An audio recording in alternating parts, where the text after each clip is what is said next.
Hello everyone and welcome to today's video. And today I'm doing the yearly videos of 50 moments from the 2024 VCT season. Where obviously I go through the entirety of the VCT season from Game Changer challenges and VCT. So let's waste no time and jump over to Game Changers. And the first Game Changers moment is the expansion of 10 teams for Game Changers champs. This was a phenomenal news when I heard it.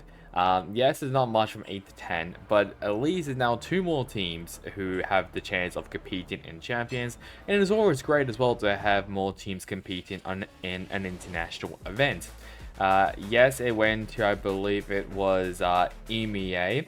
I think one spot as well for China. So I guess you can say it was a bit confusing of why EMEA got one spot. Well, basically now 3 spots except for North America, who maybe deserved it more. Personally, that's maybe a conversation for a different type of video. But that was definitely a moment for Game Changers. Speaking as well of champs, let's first talk about Zeta and Crew. Both of them impressing me. I'll be honest, throughout the tournament. And I mean, I thought it was going to be Champ 2021 all over again, mixed with 2022 Masters Reykjavik as well, where both Zeta and Crew were dominant. Well, not dominant, but really surpassed people's expectations.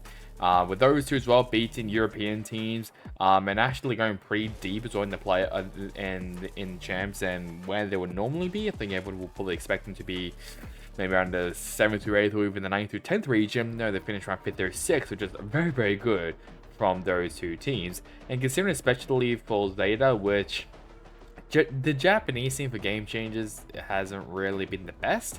So with them to do this well, is definitely a positive sign for the Japanese scene for Game Changers.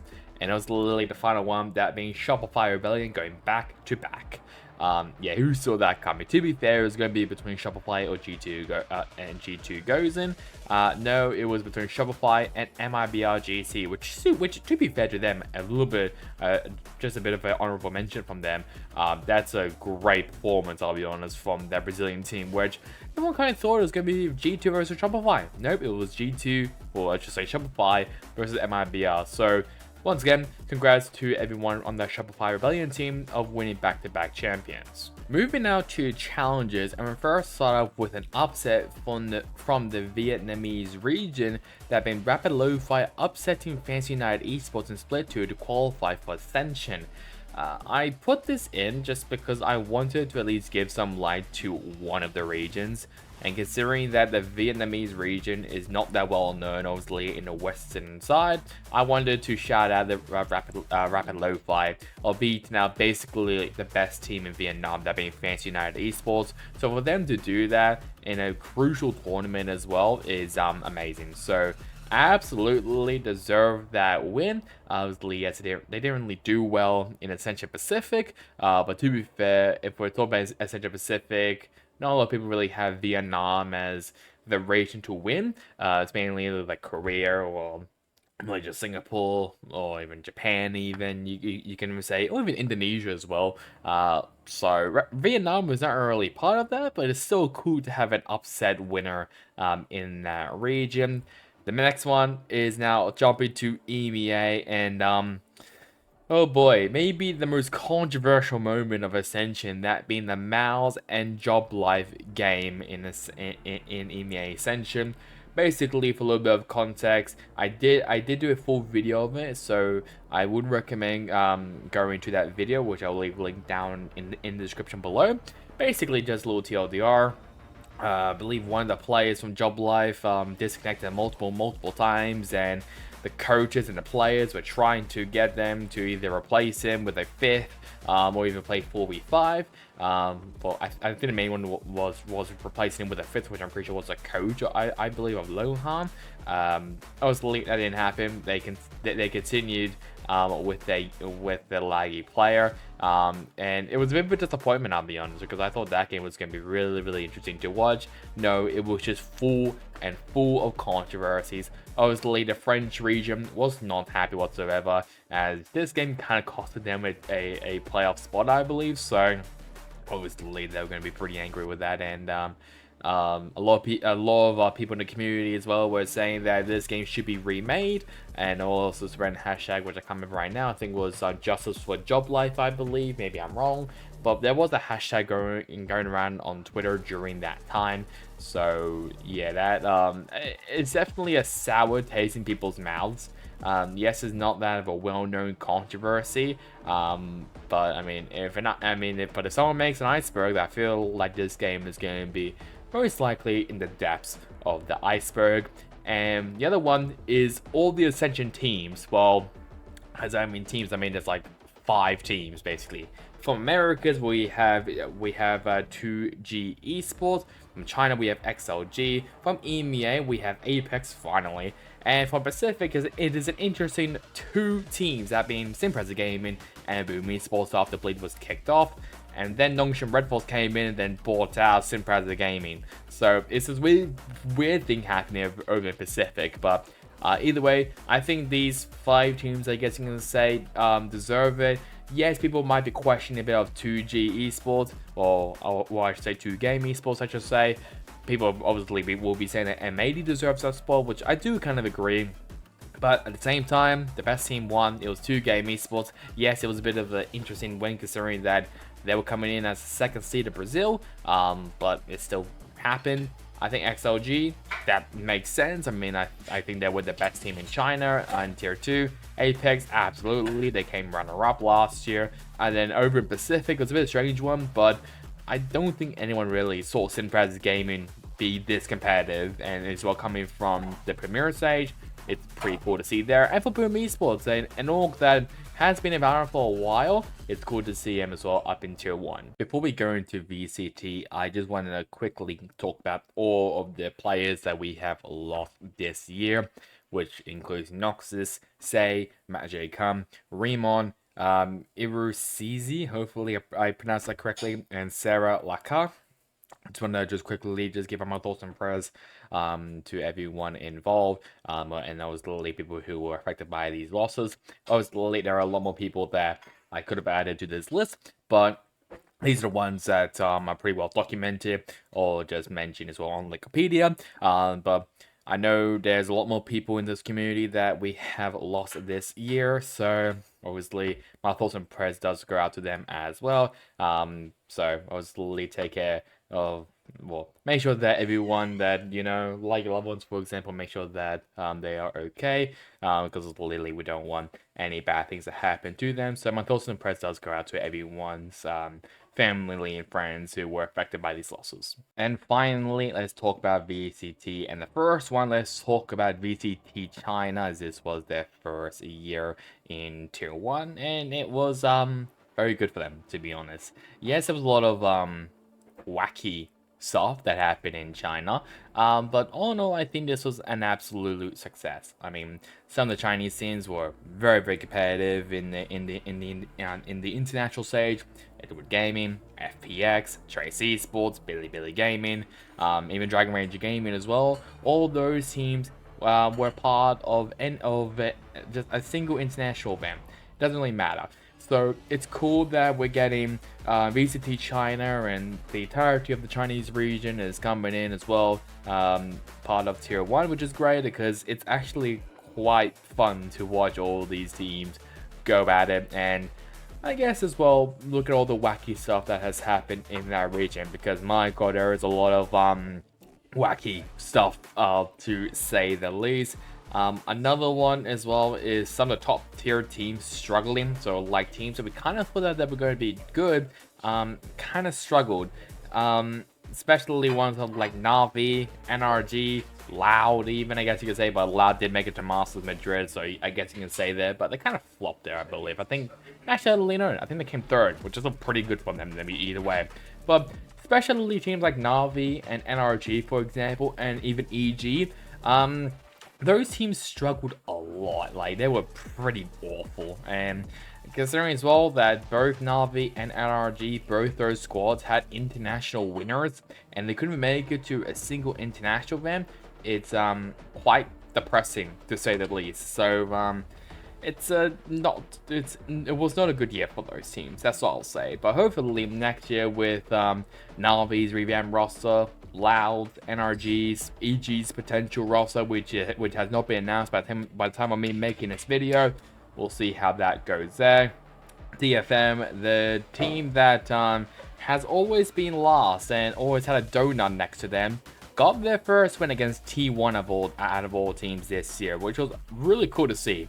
I was very happy when DFM finally grabbed their first win. I mean, it was a long time coming, to be fair. So, absolutely, I think them grabbing this win is fully well deserved in my opinion, because I mean, that's just how they are. I mean, it makes sense. And for them to struggle this much and have so much pain last year as well, while basically being the only team to go 0-9, technically, or even 0-11 even, for them to win against T1 or even win at all this year was amazing.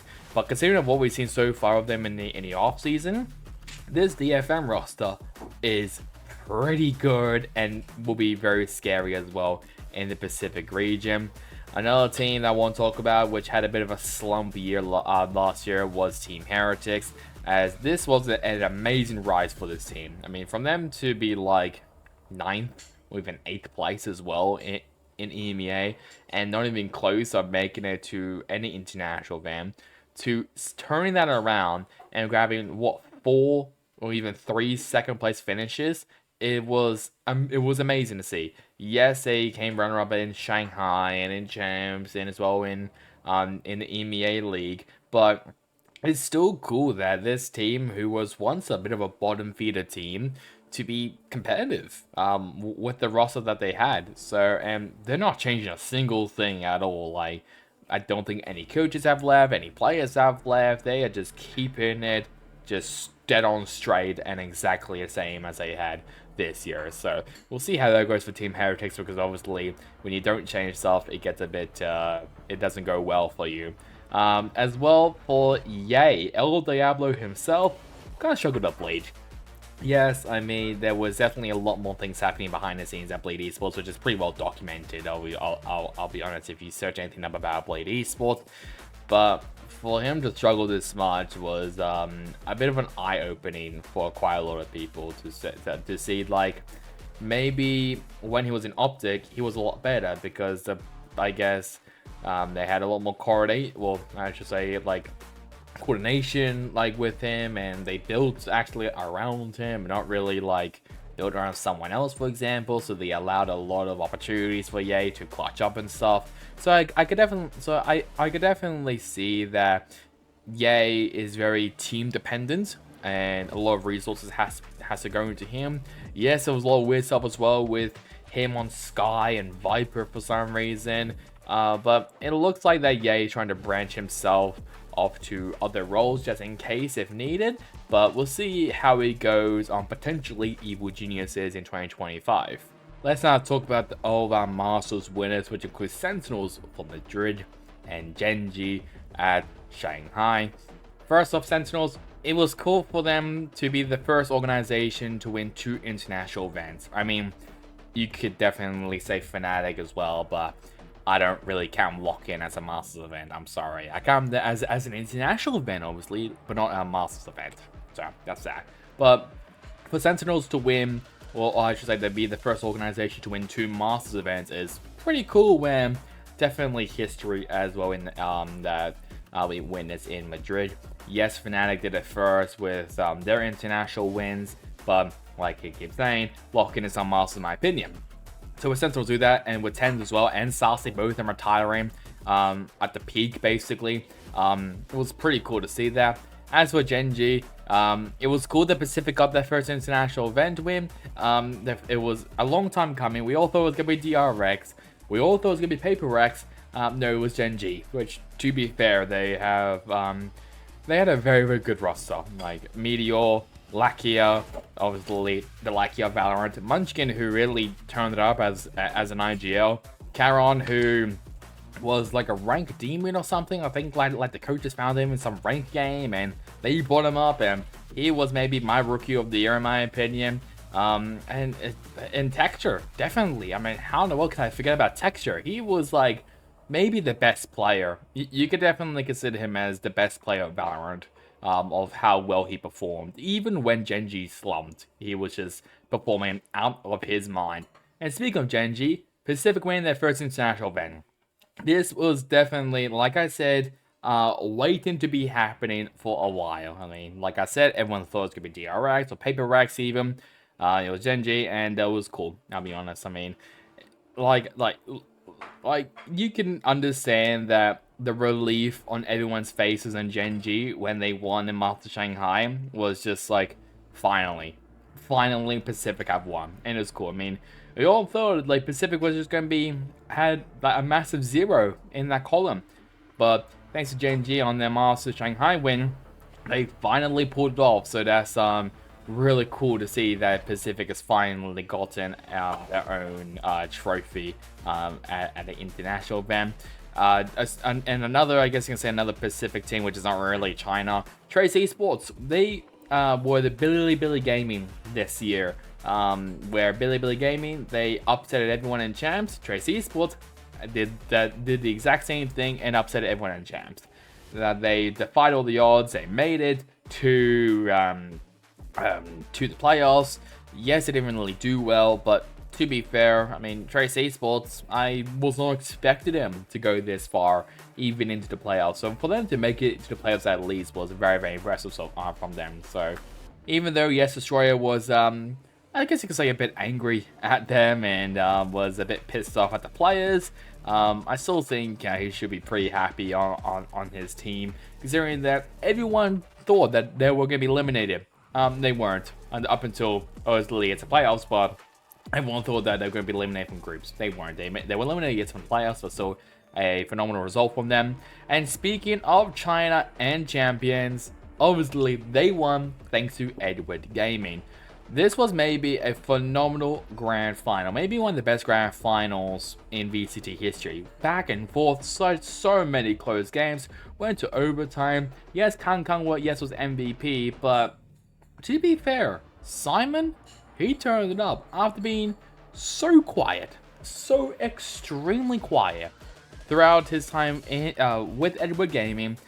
He turned up in the grand final, in my opinion. I think he was very impressive. Shishu, also impressive. Nobody, also impressive as well. And Smoogie as well, also very impressive. So everyone from EDG were impressive. Like, yes, they will be making some changes, like Hao Dong is now gone from the coaching stuff. He's now going to be playing out for TEC, and Century's now coming in. I think EDG will still be alright. Yes, they've struggled a lot in the off-season, but they should be okay. If they don't at least win kickoff in China, I will be a bit concerned for them.